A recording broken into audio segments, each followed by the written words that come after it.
Panibagong araw, panibagong trabaho na naman tayo. Nasa bodega nga kami ngayon. Dahil kukuha kami ng mga stocks na gagamitin namin sa cafeteria. Sabihan ko nga to, Smile. Biglang nag-sleep. Siya nga pala makakasama natin ngayon kasi may sakit yung isa nating kasama. Habang nag-aantay nga kami ng mga stocks ay naglaro muna kami ng darts. Sabi ko nga sa kanya dito, hindi ka naman marunong. Tingnan mo paano maglaro ng tamang darts. Pinakitaan ko nga siya, kaya ayun, napahiya tuloy ako. Nag-request nga ang dalawan to ng picture daw, kaya ito, binidyohan ko. Ayos ba? At nakuha na nga namin ang mga stocks na gagamitin namin para sa cafeteria. Ngayon nga, ay pupunta na kami sa sasakyan na maghahatid sa amin papuntang cafeteria.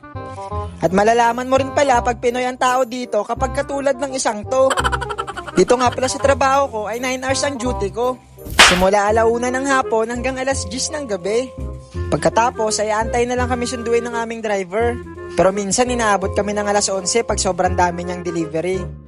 Ngayon nga ay nakasakay na kami sa sasakyan papuntang cafeteria. At itong bagong kasama ko mukhang ayaw ata akong kasama. Kasi simula kanina lagi ko daw siyang pinagtitripan. Sinabi ko nga sa kanya, ganun lang ako magmahal ng kaibigan.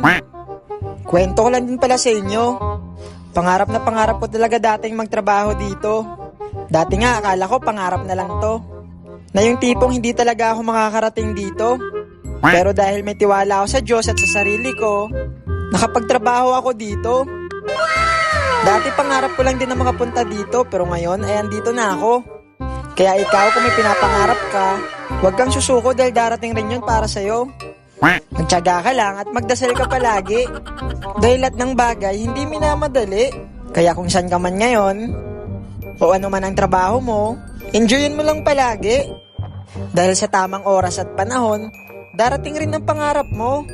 At kung balak mo rin maging isang OFW katulad ko, hindi importante dito ang magaling o matalino.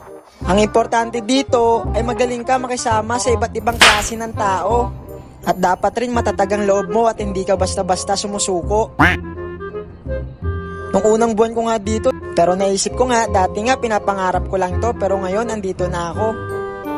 Tapos ngayon pa ako susuko. Kasi nung unang dating ko dito, hindi ko talaga alam ang lingwahe nila dito. Kaya lalong naging mahirap para sa akin. Isama mo pa yung kultura na meron. Pero dahil tayo ay marunong umintindi at makisama, nakayanan natin lahat ng yon.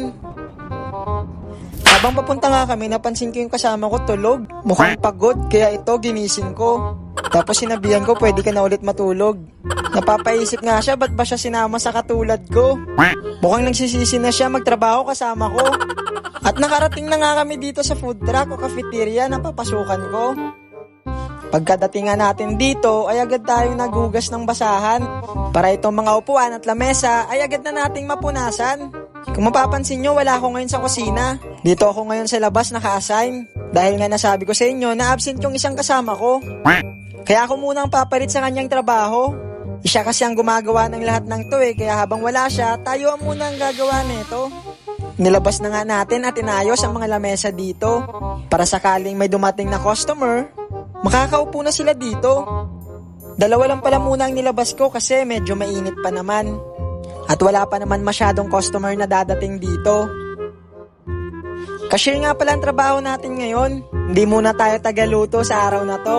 Kaya sana yung bagong kasama ko sa kusina, galingan niya at sipagan katulad ko.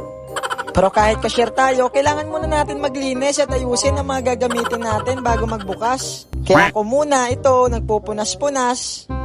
Mas mahirap nga magpunas dito sa labas dahil puro alikabok. Dahil nga itong cafeteria na pinagtatrabahuan ko ay sa disyerto nakapwesto. Akala ko nga madali lang ang trabaho ng cashier namin dito. Pero ngayon, nararanasan ko mahirap pala. Kaya kung ikaw nakikita mong madali ang trabaho ng iyong katrabaho, huwag kang mainggit o mainsulto. Dahil hindi porket nakikita mong madali ang kanyang trabaho, ay hindi na mahirap ito. Kaya kaysa sa mainggit, gawin mo itong inspirasyon at motibasyon. Dahil walang nabubungang maganda ang inggit. Sinasaktan mo lang ang sarili mo at higit sa lahat, may magagalit pa sa iyong ibang tao. Kaya kung nakikita mo silang madali ang trabaho nila, magpaturo ka sa kanila kung paano yun nila ginagawa. Dahil sa ganun, may natutunan ka na, may naging kaibigan ka pa. Ganyan ang diskarte ko dito, kaya nagiging madali lang ang trabaho ko dito. Nung sa Pilipinas pala ako, dati rin akong cashier, kaya madaling-madali na lang sa akin to. Lahat ng pasikot-sikot ay alam ko na rin dito. Kaya rin siguro ako ang nilagay nila dito. At salamat din, dahil nagtiwala sila sa kakayanan ko. Iba talaga ang Pinoy pag nagtrabaho. Kahit saan mo ilagay, laging ganado. Kaya gustong-gusto talaga nila mga Pinoy dito. Pagkatapos nga nating mahandaan maglinis, ay kumain muna tayo. Hindi kasi tayo nakapag-almusal, kaya ito, gutom na gutom tayo. Napakalamig nga rin pala dito. Nakalimutan ko nga rin pala magdala ng jacket, sigurado kawawa ko nito. Kaya pala dahil sa sobrang lamig. Sana wag din ako magkasakit. O sige na, sa susunod na vlog na lang ulit tayo magkwentuhan. Magtatrabaho na muna ako. Salamat!